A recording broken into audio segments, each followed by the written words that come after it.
गांव कालीपुर में एक पुरानी हवेली थी जिसे लोग मृतक महल कहते थे। कई सालों से वहां कोई नहीं गया था, क्योंकि कहा जाता था कि जो भी वहां गया वो कभी लौट कर नहीं आया। एक दिन गांव के हर घर में एक अजीब निमंत्रण पहुंचा। काले रंग के कागज पर लाल स्याही से लिखा था, आप सभी को हवेली में दुल्हन के विवाह में आमंत्रित किया जाता है। रात 12 बजे, कोई देर न करे। उस हवेली में तो कोई रहता भी नहीं है, फिर ये निमंत्रण किसने भेजा है?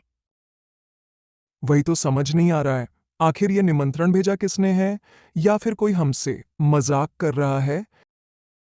मुझे भी ऐसा ही लगता है, क्योंकि वहां तो कोई आता जाता भी नहीं है।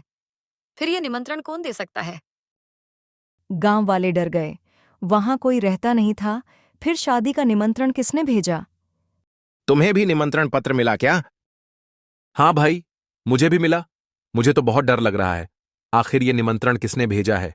कहीं ये चुड़ैल ने तो नहीं भेजा है? वो तो वहां जाकर ही पता चलेगा आखिर ये निमंत्रण किसने भेजा है और ये शादी किसकी है। तो फिर हमें इस शादी में जरूर जाना चाहिए। हमें भी पता चले आखिर किसकी शादी हो रही है। रमेश, दीपक और महेश तीनों दोस्तों ने तय किया कि वे इस शादी में जरूर जाएंगे। और गांव वाले कहाँ हैं? या फिर हम तीनों को ही जाना पड़ेगा? सभी लोग डरे हुए हैं, बोल रहे हैं वहां जाना खतरे से खाली नहीं है। वहां पे किसी चुड़ैल का साया है, और ये शादी किसी इंसान की नहीं बल्कि किसी चुड़ैल की हो रही है। तब तो हमें जरूर जाना चाहिए। हमें भी पता चले ये कौन सी चुड़ैल है जिसकी शादी हो रही है। वो सब तो ठीक है, लेकिन चुड़ैल के शादी में हमारा क्या काम? अब वो तो हमें वहां जाकर ही पता चलेगा। तीनों दोस्त शादी के लिए निकल पड़े। हम लोग शादी के लिए जा तो रहे हैं, लेकिन हमने उपहार में तो कुछ लिया ही नहीं। हमें ये तक पता नहीं शादी हो किसकी रही है, फिर उपहार कैसा। चलो ऐसे ही चलो।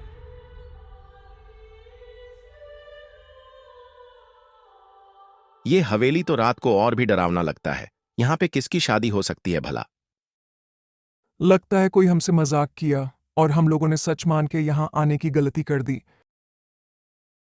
वो तो हवेली के अंदर जाके ही पता चलेगा। चलो चलते हैं। तीनों दोस्त हवेली के पास पहुंचे। बाहर घना अंधेरा था, लेकिन हवेली के अंदर हल्की हल्की रोशनी थी। अंदर जाने के लिए जब उन्होंने दरवाजा छुआ तो वो अपने आप खुल गया। भीतर कदम रखते ही उन्हें अंदर से शादी के ढोल नगाड़ों की आवाज सुनाई दी। यहां पर ढोल और शहनाई की आवाज आ रही है, लेकिन कोई दिखाई क्यों नहीं दे रहा है? हमें शायद ऊपर जाके देखना चाहिए। सभी लोग ऊपर होंगे। तीनों दोस्त ऊपर के ओर जाने लगा। हवेली का मुख्य हॉल लाल फूलों और मोमबत्तियों से सजा था। यहां तो पूरा सजा हुआ है। लगता है यहां सच में किसी की शादी है, लेकिन कोई दिखाए क्यों नहीं दे रहा है? चलो आगे चल के देखते हैं। उसके बाद वो तीनों आगे बढ़ते हैं और दूसरे कमरे में पहुंचते हैं। दीवारों पर कई बड़े बड़े शीशे लगे थे, जिनमें हल्की हल्की परछाइयां हिल रही थीं।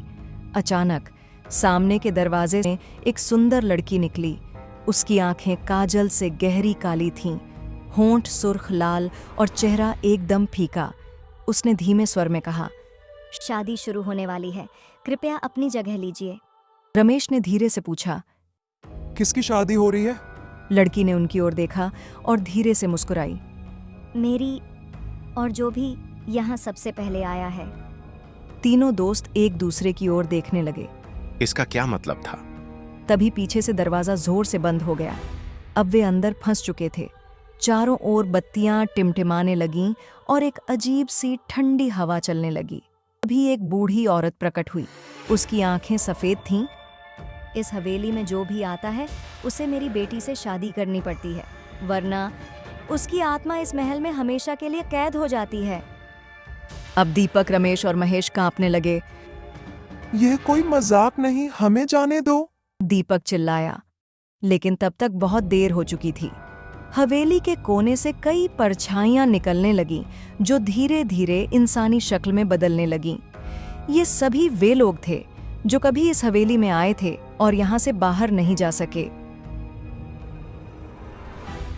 महेश को अचानक याद आया कि उसकी दादी ने उसे एक पुरानी कहावत बताई थी, जिस आत्मा का श्राप विवाह से जुड़ा हो उसे उसी के दर्पण में कैद किया जा सकता है। उसने दीवार पर लगे एक पुराने शीशे को देखा और जोर से चिल्लाई, रमेश, दीपक, इस शीशे को तोड़ दो। रमेश ने पास पड़ी एक कुर्सी उठाई और शीशे पर दे मारी। कड़ाक! शीशा टूटते ही हवेली में एक जोरदार चीख गूंजी। दुल्हन की आंखें सफेद हो गईं और उसका शरीर राख में बदलने लगा। हवेली के दरवाजे खुल गए और सभी परछाइयां अचानक गायब हो गईं।